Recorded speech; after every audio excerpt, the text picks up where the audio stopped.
Hello everyone, Gautam is education hub पर आप सभी का बहुत बहुत स्वागत है। उम्मीद है आप सभी अच्छे होंगे, एग्जाम की तैयारी अच्छे से जारी होगी। आइए चलिए शुरू करते हैं आज की करंट अफेयर की क्लास 13 अप्रैल 2024 की क्लास। हाल ही में भारत में किस देश की पहली महिला उच्चायुक्त नियुक्त की गई है? ऑप्शंस हमारे पास रहते हैं ब्रिटेन, अमेरिका, फ्रांस या फिर रूस। इसका सही आंसर हमारे पास रहने वाला है ऑप्शन नंबर ए, ब्रिटेन। ठीक है, ब्रिटेन की पहली महिला उच्चायुक्त जो हुए कहाँ पर नियुक्त हुई है? ये हुई है भारत के अंदर नियुक्त हुई है। क्या नाम है इनका? इनका नाम है लिंडी कैमरून। क्या नाम है इनका? Lindy Cameron. और ये ऑक्सफोर्ड विश्वविद्यालय की पूर्व छात्रा हैं और यूके के राष्ट्रीय साइबर सुरक्षा केंद्र की पूर्व सीईओ भी हैं। ठीक है, अब ये जो उच्चायुक्त है ये क्या है? उच्चायुक्त आयोग द्वारा नियुक्त विभिन्न विशेष उच्च कार्यकारी पदों का नाम होता है। इस नाम का उपयोग सामान्यतः अंतर्राष्ट्रीय राजनयिक पदों के लिए किया जाता है तथा ऐतिहासिक तौर पर ब्रिटिश साम्राज्य के उपनिवेशों में विभिन्न उच्च प्रशासनिक पदों के लिए भी किया जाता था। वर्तमान समय में भी विभिन्न राष्ट्रमंडल देशों में राजनयिक पदों को उच्चायुक्त कहकर संबोधित किया जाता है। साथ ही कुछ अंतर्राष्ट्रीय संगठनों के उच्च पदों को भी उच्चायुक्त कहा जाता है। और राष्ट्रमंडल देश कौन से हैं? जिन जिन देश जो देश जो हैं वो अंग्रेजी वो जो अंग्रेज़ों के उपनिवेश रह चुके हैं उनका वो सारे जो कंट्रीज़ हैं वो राष्ट्रमंडल देशों में आते हैं। ठीक है, इसमें 54 कंट्रीज़ हैं राष्ट्रमंडल देशों में। हाल ही में विश्व पार्किंसंस दिवस कब मनाया गया है? 10 अप्रैल, 11 अप्रैल, 12 अप्रैल या फिर 9 अप्रैल को? इसका सही आंसर हमारे पास रहने वाला है ऑप्शन नंबर बी, 11 अप्रैल को। ठीक है, कौन सा दिवस मनाया गया है? विश्व पार्किंसंस दिवस मनाया गया है। पार्किंसंस रोग या पीडी एक ऐसी बीमारी है जो दिमाग के कुछ हिस्सों को धीमा या खराब कर सकती है। पार्किंसंस एक ब्रेन डिसऑर्डर है। ठीक है, क्या है ये? ब्रेन डिसऑर्डर, जिसमें लोगों के शरीर में अनचाहे मूवमेंट्स होने लगते हैं। कुल मिलाकर सामान्य शब्दों में यह आपके मूवमेंट से जुड़ा एक डिसऑर्डर है। पार्किंसंस रोग या पीडी होने पर हाथ या पैर से दिमाग तक पहुंचने वाली नसें काम करने में असमर्थ हो जाती हैं। इससे व्यक्ति का हाथ पर से नियंत्रण बहुत कम हो जाता है। तो ये एक जो है वो ब्रेन डिसऑर्डर है, ये आप लोगों को ध्यान रखना है। क्या है? ये एक ब्रेन डिसऑर्डर है, इस बात को आपको ध्यान रखना है। ठीक है, नेक्स्ट हम देखते हैं हाल ही में मानव अंतरिक्ष उड़ान का अंतर्राष्ट्रीय दिवस कब मनाया गया है? 11 अप्रैल, 12 अप्रैल, 7 अप्रैल या फिर इनमें से कोई नहीं? इसका सही आंसर हमारे पास रहने वाला है ऑप्शन नंबर बी, 12 अप्रैल को। ठीक है, क्या मनाया गया है? मानव अंतरिक्ष उड़ान का अंतर्राष्ट्रीय दिवस। ठीक है, अब देखिए 12 अप्रैल 1961 में पहली मानव अंतरिक्ष उड़ान की तारीख थी जिसे सोवियत नागरिक यूरी गैगरिन ने अंजाम दिया था। आप लोग जानते हैं कि अंतरिक्ष में जाने वाले पहले जो कोई भी व्यक्ति जो थे वो कौन थे? वो थे यूरी गैगरिन। और कहाँ के थे ये? सोवियत संघ के थे। ठीक है, तो ये कब गए थे? 12 अप्रैल 1961 को गए थे। इसीलिए इस ऐतिहासिक घटना ने पूरी मानवता के लाभ के लिए अंतरिक्ष अन्वेषण का रास्ता खोल दिया। 2011 में महासभा ने पहली बार, अब देखिए गए तो थे ये 12 अप्रैल 1961 को, पर महासभा ने कब इसकी जो मान्यता दी है, इसको दी है 2011 में कि 50वीं वर्षगांठ को मान्यता देते हुए 12 अप्रैल को मानव अंतरिक्ष उड़ान के अंतर्राष्ट्रीय दिवस के रूप में इसको घोषित किया था। हाल ही में एशियाई कुश्ती चैंपियनशिप कहाँ पर आयोजित की गई है?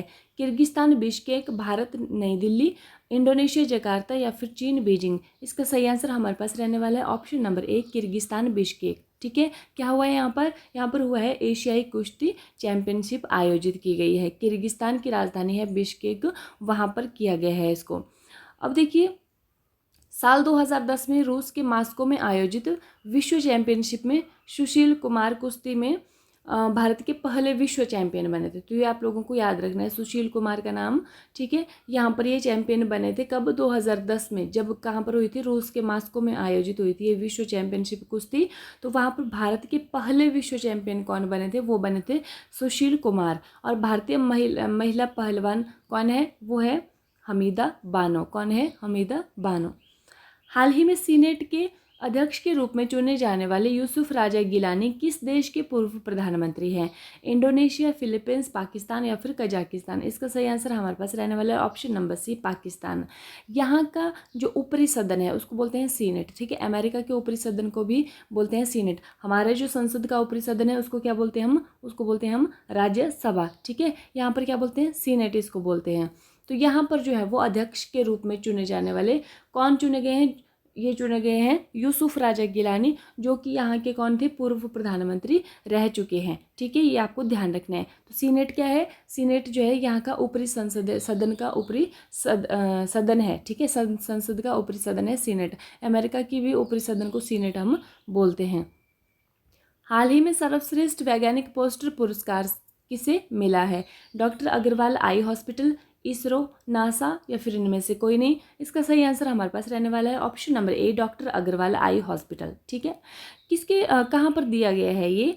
ASCRS, ठीक है, अमेरिकन सोसाइटी फॉर मोतियाबिंद और अपवर्तक सर्जरी की वार्षिक बैठक में इसको दिया गया है। कौन सा पुरस्कार दिया गया है? ये दिया गया है सर्वश्रेष्ठ वैज्ञानिक पोस्टर पुरस्कार इसको मिला है, ठीक है। ये आपने ध्यान रखना है। हाल ही में भारतीय सेना ने कहाँ पर एंटी टैंक गाइडेड मिसाइल दागने का अभ्यास किया है? सिक्किम, अरुणाचल प्रदेश, नागालैंड या फिर मणिपुर? इसका सही आंसर हमारे पास रहने वाला है ऑप्शन नंबर ए, सिक्किम, ठीक है। एंटी टैंक गाइडेड मिसाइल है ये, यहाँ पर अभ्यास किया है इसको दागने का, ठीक है। तो कहाँ पर? सिक्किम में 7000 फीट की ऊंचाई पर, चीन बॉर्डर के पास, ठीक है, एकदम पास, आधुनिक conquers anti tank guided missile की फायरिंग की। यह मिसाइल जो है वो चीन के टैंकों की धज्जियां उड़ा सकता है। इसे ज़मीन पर स्टैंड लगाकर या फिर टैंक या BMP गाड़ियों पर तैनात करके दागा जा सकता है, ठीक है। ये आपको दिख रहा होगा यहाँ पर, ठीक है, इस तरह का है ये एंटी टैंक गाइडेड मिसाइल है ये, ठीक है। ये आपने ध्यान रखना है। ये है भारतीय सेना की conquers anti tank guided missile, जिसका परीक्षण अभी सिक्किम में किया गया है। हाल ही में US टेक्स इंडिया फोरम के प्रमुख कौन बने हैं? राजीव कुमार, तरुण बजाज, नवीन जिंदल या फिर इनमें से कोई नहीं? इसका सही आंसर हमारे पास रहने वाला है option number B, Tarun Bajaj, ठीक है। क्या बने हैं ये? US टेक्स इंडिया फोरम के प्रमुख बने हैं ये। अब ये US टेक्स इंडिया क्या है? ये जो US टेक्स इंडिया है ये इसमें 350 सदस्य कंपनियां हैं, ठीक है। और यह सदस्य कंपनियों को, जो कंपनियां जो इसकी सदस्य हैं, उनको कर मुद्दों पर संबंधित सरकारी अधिकारियों के साथ जुड़ने के लिए एक मंच प्रदान करने की पहल है, ठीक है। और ये जो तरुण बजाज हैं ये क्या है? पूर्व राजस्व सचिव हैं और 25 फरवरी 2020 को आधिकारिक तौर पर इसको क्या है? लॉन्च किया गया था US टैक्स फोरम को। इसको भी आपने ध्यान रखना है। हाल ही में QS वर्ल्ड यूनिवर्सिटी रैंकिंग में शीर्ष स्थान पर कौन है? JNU, भारतीय विज्ञान संस्थान, बनारस हिंदू यूनिवर्सिटी, जामिया मिलिया इस्लामिया? JNU क्या है? JNU है जवाहरलाल नेहरू यूनिवर्सिटी, ठीक है। तो यहाँ पर कौन से किसको शीर्ष स्थान मिला है? ये मिला है JNU को। किसको मिला है? JNU को। अब देखिए, जो 69 भारतीय विश्वविद्यालयों को यहाँ पर जगह मिली है और IIM, ठीक है, IIM को टॉप 50 में जगह मिली है। और भारतीय प्रबंधन संस्थान IIM अहमदाबाद व्यवसाय और प्रबंधन अध्ययन के लिए दुनिया भर के शीर्ष 25 स्थानों में भी शामिल है। और इसके अलावा IIM बेंगलोर और कलकत्ता को शीर्ष 50 में जगह मिली है, टॉप 50 में मिली है, ठीक है। और इस रैंकिंग में रिकॉर्ड 1559 संस्थान शामिल हैं। कितने? 1569, ठीक है, 1559 1559 संस्थान जो हैं इसमें शामिल हैं। और जिसमें कि 64 विश्वविद्यालयों को भारत के स्थान वहाँ पर मिला है, ठीक है। इतने 1559 में से भारत के कितने विश्वविद्यालयों को स्थान मिला है? 64 विश्वविद्यालय को। और इसमें जो टॉप पर है इंडिया की जो मतलब भारत की यूनिवर्सिटीज़ में सबसे ऊपर है वो है JNU। ये आपने ध्यान रखना है।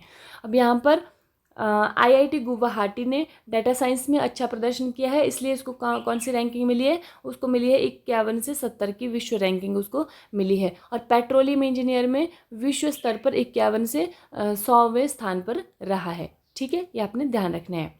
हाल ही में सीडोम डिफेंस सिस्टम किसके द्वारा तैनात किया गया है? इजराइल, भारत, चीन या फिर इनमें से कोई नहीं? इसका सही आंसर हमारे पास रहने वाला है ऑप्शन नंबर ए, इजराइल। किसकी बात हो रही है यहाँ पर? सीडोम डिफेंस सिस्टम, ठीक है। डिफेंस सिस्टम है ये, रक्षा प्रणाली है ये, लेकिन ये सी डोम है, ठीक है, समुद्री रक्षा प्रणाली। जैसे कि आयरन डोम था ना, ठीक है, वैसे ये सी डोम है, ये समुद्री रक्षा प्रणाली है। अब ये जो डोम है समुद्र में, सी डोम जो है समुद्र में रॉकेट और मिसाइल हमलों से बचाने के लिए एक नौसैनिक रक्षा प्रणाली के रूप में कार्य करता है, ठीक है। क्या करता है ये? समुद्र में रॉकेट और मिसाइल हमलों से बचाने के लिए नौसैनिक रक्षा प्रणाली के रूप में कार्य करता है। सी डोम, आयरन डोम वायु रक्षा प्रणाली का एक नौसैनिक संस्करण है। जैसे कि आयरन डोम जो थी वो वायु रक्षा प्रणाली थी, ठीक है, और सी डोम जो है ये नौसैनिक रक्षा प्रणाली है, समुद्री रक्षा प्रणाली है। आयरन डोम को 2006 में विकसित किया गया था। आयरन डोम कब बना था? 2006 में। और आप लोगों को ये भी क्वेश्चन पूछा जा सकता है कि आयरन डोम कहाँ की वायु रक्षा प्रणाली है, तो ये आपने ध्यान रखना है, ये कहाँ की है? इजराइल की वायु रक्षा प्रणाली है। और अमेरिकी समर्थन से जो है उसको विकसित किया गया था, और 2011 में पहली बार इसको जो है आयरन डोम का यूज़ किया गया था, इस्तेमाल किया गया था। अब हम देख लेते हैं रिवीजन कल की क्लास का। विश्व स्वास्थ्य संगठन की वैश्विक हेपेटाइटिस रिपोर्ट 2024 के अनुसार सर्वाधिक हेपेटाइटिस के मामले कहाँ पर दर्ज किए गए हैं? तो ये कहाँ पर किए गए हैं? ये किए गए हैं चीन के अंदर, और ये जो है वो बी और सी हेपेटाइटिस के सर्वाधिक मामले हैं। हाल ही में खुबानी खिलना महोत्सव 2024 कहाँ प्रारंभ हुआ है? तो ये हुआ है लद्दाख में, इस बात का भी आपको ध्यान रखना है। हाल ही में हुरुन ग्लोबल यूनिकॉर्न इंडेक्स 2024 में भारत को कौन सा स्थान मिला है? तो इसको मिला है, भारत को तीसरा स्थान मिला है। हाल ही में कहाँ साइंस पार्क का निर्माण किया जाएगा? तो ये किया जाएगा नई दिल्ली के अंदर। हाल ही में किस देश की प्रधानमंत्री कैटरीन जैकोब सोदोतिर ने इस्तीफा दिया है? आइसलैंड, कांगो लोकतांत्रिक गणराज्य, आयरलैंड या फिर फिलीपींस? इसका सही आंसर हमारे पास रहने वाला है, वो है आइसलैंड, ठीक है। हाल ही में राष्ट्रीय महिला हॉकी टीम का कोच किसे नियुक्त किया गया है? तो ये किया गया है हरेंद्र सिंह को। हाल ही में दिवंगत नोबेल पुरस्कार विजेता पीटर हिग्स ने किसका आविष्कार किया है? इन्होंने किया है गॉड पार्टिकल का आविष्कार, ठीक है, और इसको हिग्स बोसोन पार्टिकल भी बोलते हैं, ठीक है। हिग्स बोसोन, हिग्स जो है इनके नाम पर, और बोसोन भारत के जो सत्येंद्र नाथ बोस थे उनके नाम पर हिग्स बोसोन नाम जो है इसका एक और नाम है। अप्रैल 2024 में गर्ल्स एम्पावरमेंट मिशन का नया संस्करण किसने लॉन्च किया है? तो किसने लॉन्च किया है इसको किया है एनटीपीसी लिमिटेड ने। किसने किया है? एनटीपीसी लिमिटेड ने। हाल ही में मार्च 2024 का ICC player of the month award किसे मिला है? तो ये मिला है मैया वाउचर और कामिंदु मेंडिस, दोनों को ये मिला है, ठीक है, इन दोनों को मिला है ये वाला ICC player of the month award. हाल ही में यूरोपीय मानवाधिकार न्यायालय ने पहली बार जलवायु संकट संबंधी मामले में किसके विरुद्ध फैसला सुनाया है? तो ये सुनाया है स्विट्जरलैंड के खिलाफ। हाल ही में चैत्र शुक्ल प्रतिपदा को साजिबू चेईरा ओवर नववर्ष त्यौहार कहाँ मनाया गया है? याद कीजिए, मणिपुर में मनाया गया है। हाल ही में पहली बार सुप्रीम कोर्ट ने संविधान के किस अनुच्छेद के तहत जलवायु परिवर्तन के प्रतिकूल प्रभावों से मुक्त होने के अधिकार को मान्यता दी है? तो ये दी है बी और सी दोनों 14 और 21 अनुच्छेद आर्टिकल, ठीक है। हाल ही में 16,000 किलोमीटर की अफ्रीका की सबसे लंबी दौड़ पूरी करने वाले व्यक्ति कौन बने हैं? तो ये बने हैं रश कुक, ठीक है। हाल ही में आई लीग 2023-24 का खिताब किसने जीता है? तो ये जीता है कोलकाता मोहम्मडन स्पोर्टिंग ने। हाल ही में CRF शौर्य दिवस कब मनाया गया है? तो ये मनाया गया है 9 अप्रैल को। हाल ही में विश्व होम्योपैथी दिवस कब मनाया गया है? तो ये मनाया गया है 10 अप्रैल को।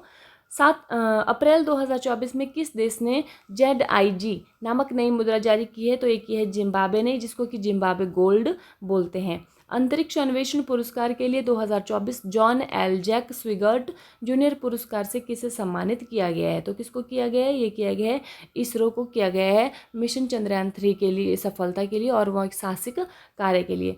अप्रैल 2024 में क्ले कोर्ट पर मास्टर्स 1000 टूर्नामेंट में मैच जीतने वाले पहले भारतीय कौन बने हैं? ये बने हैं सुमित नागल।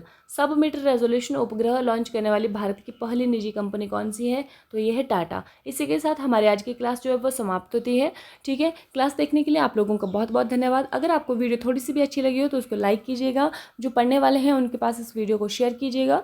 चैनल पर अगर आप नए हैं तो चैनल को सब्सक्राइब कीजिएगा, और बेल आइकन को दबाना मत भूलें, जिससे कि आने वाली वीडियोज़ की नोटिफिकेशन आपके पास आती रहे। इसी के साथ thank you and have a nice day. खुश रहिए, अपना ख्याल रखिए।